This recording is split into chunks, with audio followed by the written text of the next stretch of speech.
Welcome to my second video looking at the 5 ways to well-being, and today I'm going to be looking at the first of our 5 a day, which is connect.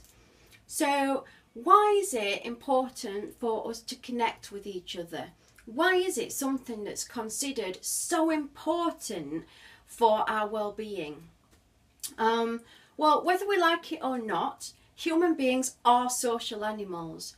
We are all genetically hardwired to need social interaction. We need to connect with each other.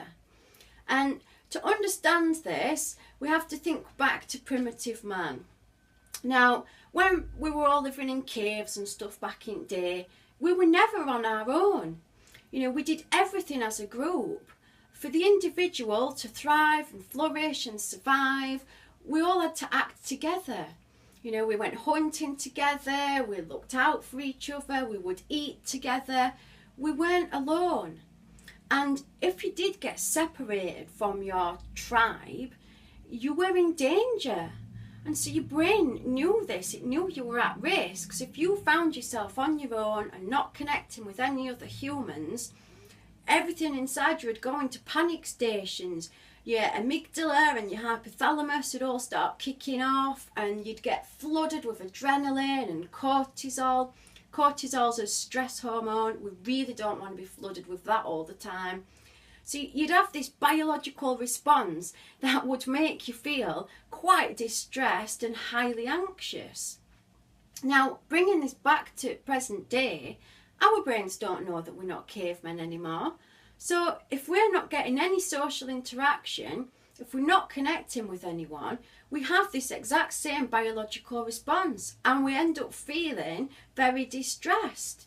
And a lot of the time we don't understand why. We just know we feel really stressed. So that's understanding why it's important on a biological level.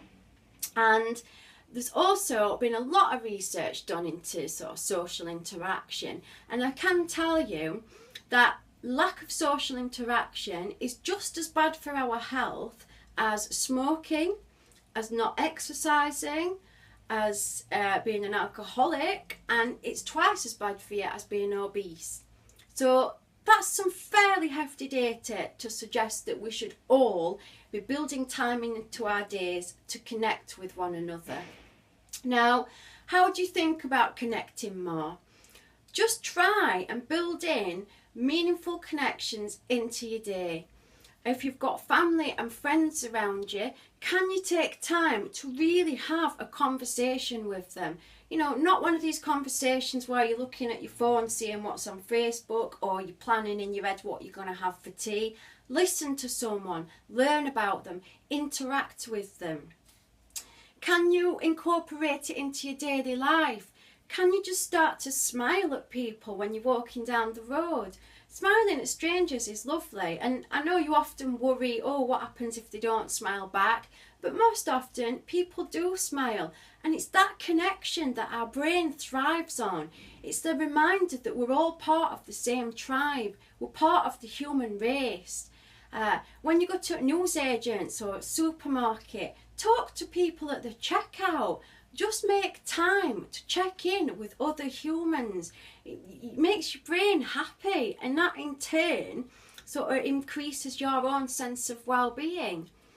Think what mediums you can use to connect. Making use of social media is great. I know if we're struggling with our mental health, sometimes it's difficult to go outside.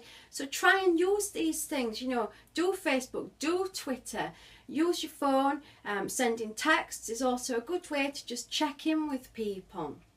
And I think it's just about paying attention, having these interactions and noticing them. So don't get to the end of the day and think, oh no, who have I connected with? Oh, well, I spoke to that person. That's a connection.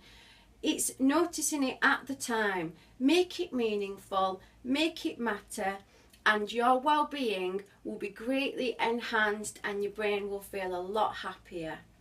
Hope that has sort of helped everyone understand why it's important to connect, and I would just encourage people to have a think about ways in which you can connect more.